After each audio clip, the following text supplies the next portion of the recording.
name is Tamara, and this is a special vlog for the Caffeinated Craft Mamas podcast because I decided to go ahead and try to dye some yarn. And I thought I'd bring you guys along with me. I have always wanted to try this, and a lot of you know, if you watch my podcast, that one of my favorite authors recently came out with a new book.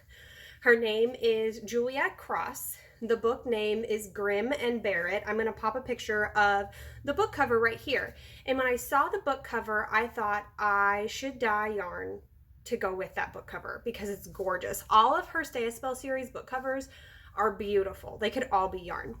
I had originally had one plan for this yarn and then realized I was a little too big for my britches. And so we're going to try something else. I'm going to bake this yarn in the oven. I have found several reputable sites that talked about how to do this. A lot of the techniques that I am using, I found on ChemKnit's YouTube page. I bought the yarn, or I didn't buy the yarn. The yarn was gifted to me. Some of the dye was gifted to me, and so I just bought the colors I needed. And I'm using an aluminum foil pan to bake the yarn. I'm going to cover it in foil when I put it in the oven. Like we're going bare minimum here, people. I didn't want to buy a bunch of stuff for dyeing yarn if I ended up not liking it. So I've already mixed my dye stock. These are just 1% dye solutions. I've already mixed them off camera with my respirator on like a good girl. But I didn't want to try to talk with the respirator on and mix those up. So I am going to pause this while I get the yarn into the pan, and then I will bring you guys back up. Okay, I'm back, guys. I put the yarn into the pan, poured a little bit of the water that it was soaking in into the pan, and I added 1 more tablespoon of vinegar. I'm honestly, like, I looked up rough amounts of vinegar per ounces of yarn or whatever. We're just kind of flying by the seat of our pants and seeing what happens. Like I said, originally I'd had a different vision for this yarn. So I will pop a photo in here of what I am planning on doing in this pan, and we will go ahead and get started in doing it. I got a trusty turkey baster because I went to my local Walmart neighborhood market this morning because I realized I didn't have everything that I needed, and they didn't have any like injection syringes for like oh, words are hard. Like injection syringes for like grilling. That's the word I'm looking for. I'm like, my dad does it all the time. What is that word? So we're gonna start out with our pink. I'm just gonna suck some up in here. Here we go. Oh, I'm really nervous about this. I think it's gonna be beautiful if it comes out how I think it will in my head. And that's like the hardest part, I think, because I had a very different vision for how I wanted this to look, but I figured out pretty quickly that the idea that I had was a little too big for my britches. So we changed plans, you know, because sometimes that's just what you got to do. So I can already see a little bit of flooding, which is okay. I mean, I know the colors aren't going to be like exact. I obviously know this isn't going to like self-stripe or anything, but this pink is really pretty. Very much a my mom color. Anyone who knows my mom knows that she loves pink. Anything pink. Kind of like me with purple and gray.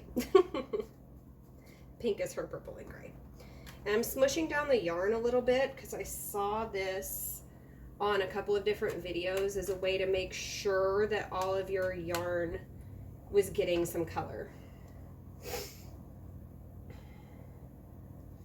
And I want to do 1 small stripe of pink here in the middle.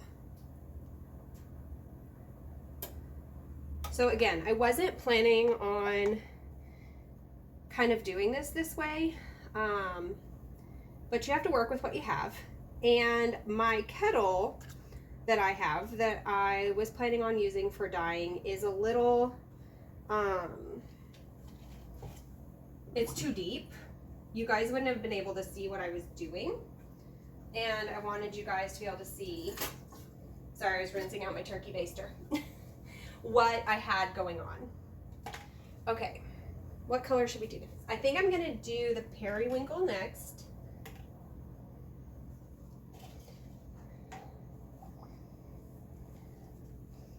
And I know already that I mixed up way too much dye stock, but that's okay.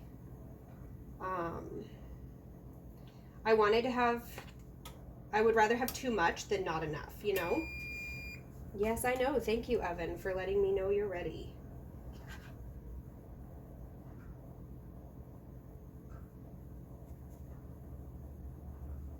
Okay.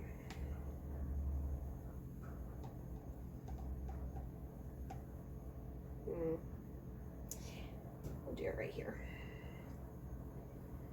The color I'm most worried about is the yellow. I, again, have never done this before. And so I'm a little concerned about the yellow getting overtaken by the other colors. So we will see what happens there. Okay, so far we've got the periwinkle and the pink. Oops. And I've just got some plain water in a jar over here, and I'm like rinsing out this turkey baster.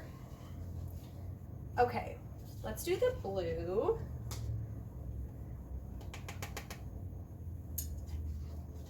Sorry, I may speed some of this up because I'm sure this is kind of boring for you guys. And I'm gonna put the blue next because I want to try to cover up that pink spot that I messed up.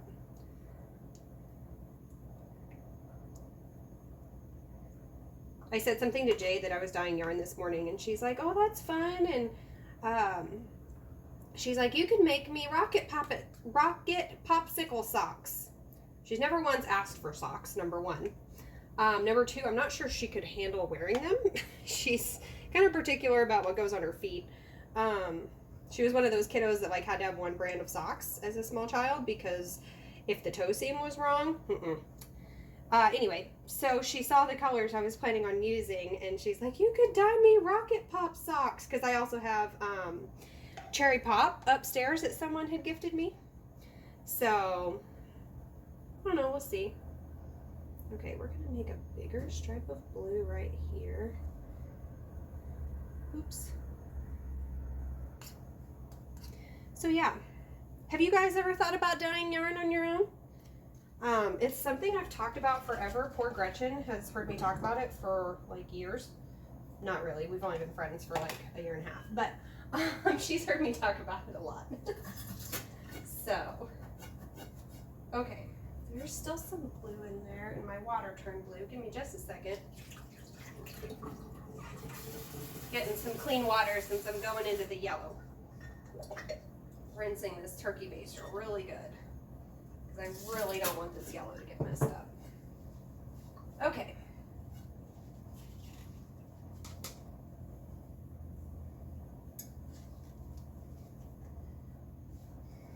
Okay, moment of truth, y'all.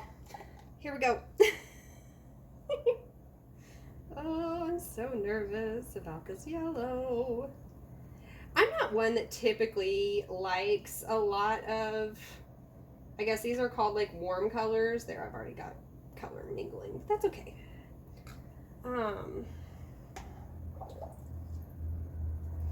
I typically am a cooler color person, blues, purples, jewel toned colors. So yellow is not typically something that's in my wheelhouse, like ever, but that's okay. Okay, I kind of love this. That is so pretty. And it was exactly what I wanted it to be, minus the little bit of mixing, but that's okay. I mean, it is what it is. So I'm gonna stick some in there, make sure I'm getting enough coverage on the yellow. I definitely don't want the yellow to be overtaken by this blue.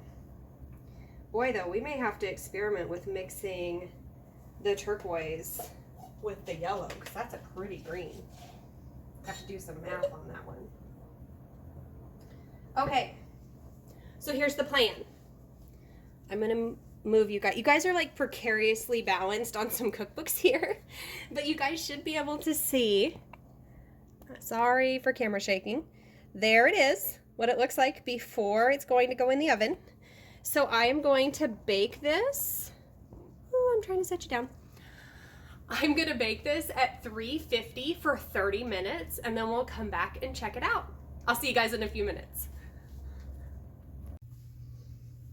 Hey guys. Okay, I just pulled the yarn out of the oven like 2 seconds ago, so we are going to do the big reveal. I'm really excited. Hang on just a second. Get a little bit more light in here. Okay, here we go. I'm a little nervous. Okay, a lot of nervous.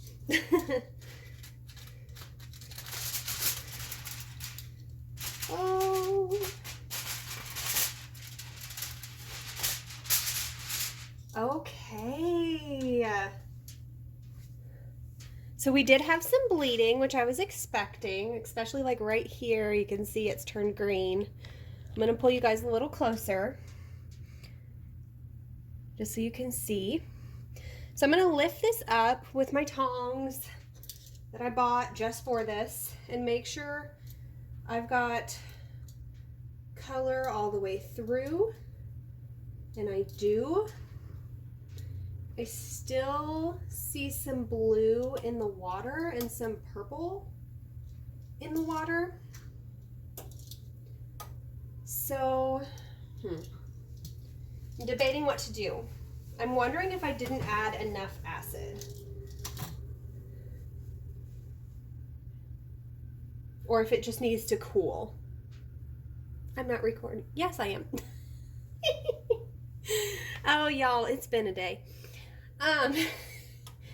I think, you know what? I'm okay with it. I think what we're going to do is we're just going to leave it be. And I'm going to let it cool. And then I'll bring you guys back to wash it. And then we will hang it outside to dry and see what happens. This has been a lot of fun. I've enjoyed talking to you guys. So we will be back in just a little bit. Okay? Bye.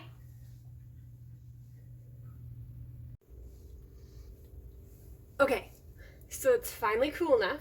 So we are going to dump it and rinse it and wash it. This is so exciting. Okay, it still is warm, I won't lie, but it's not like hot, like I can touch it.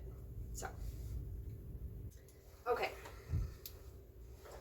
So first thing I'm noticing is we definitely should have flipped the yarn because lots of blue bleeding. The underside, there's a lot of bare patches, especially down here, even using the turkey baster. So that's a good thing to know. Okay, I'm gonna squeeze. Oh, lots of blue bleeding. Okay, so note to self, blue bleeds a ton. Okay. Let's get some tap water going, a little bit of soap, not a ton because I don't have clear soap. I already know, yeah, we've got a ton of blue bleeding. I'm not sure if you guys can see this. Oh yeah, we pretty much just turned it all blue. Well, that sucks. Oh well. It's still going to be really pretty. And Knit has sock yarn, like bare sock yarn on sale right now. So, you tease what you tease. We're learning, right? Ooh, that's like, I'm wondering if I didn't put enough acid. I'm really wondering if I didn't put enough acid because that has turned like everything blue. That really sucks. Okay. Well, I'm going to rinse this some more, and I will hop back on here with you guys when I hang it up to dry, okay? Okay, guys, they're done. So here's one that I left loosey-goosey. As you can see, we did have a lot of color bleeding, and I needed to flip the skeins. We talked about that when we rinsed it. So I've got some white patches here. Overall, though, for my first dyeing experience, I don't hate it. It's kind of a mess. The hanks were a little messy. So I'm excited to skein this up. This is what the other one looks like. I wound it up into a skein. Definitely not what I thought we were going to be getting. I expected a lot more pink and a lot less yellow and blue and green. So I know for next time now what I think I need to do. Definitely more acid, number one. And I'm almost wondering if I need to do a 0.5% solution for the blue, because it was so bright. Like, this patch was supposed to be white. Like, when I pulled it out of that pan, it was white, and as I rinsed it, it turned blue. So definitely flip the skeins, definitely need more acid, and I will probably do less of the blue, or maybe get a different color blue. Overall, they're still so much fun, and it was a blast, and I'm already coming up, well, I'm like really close to the camera, sorry. I am already thinking of the next set that I want to do, the next thing that I want to try. So we are going to call this vlog done.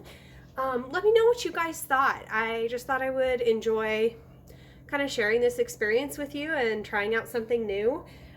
I know a lot of us love to buy from indie dyers, but some of us are like, hey, you know, I want to try that too. It looks fun. So yeah, I guess I will see you guys on the next podcast episode, which will hopefully be in a few weeks.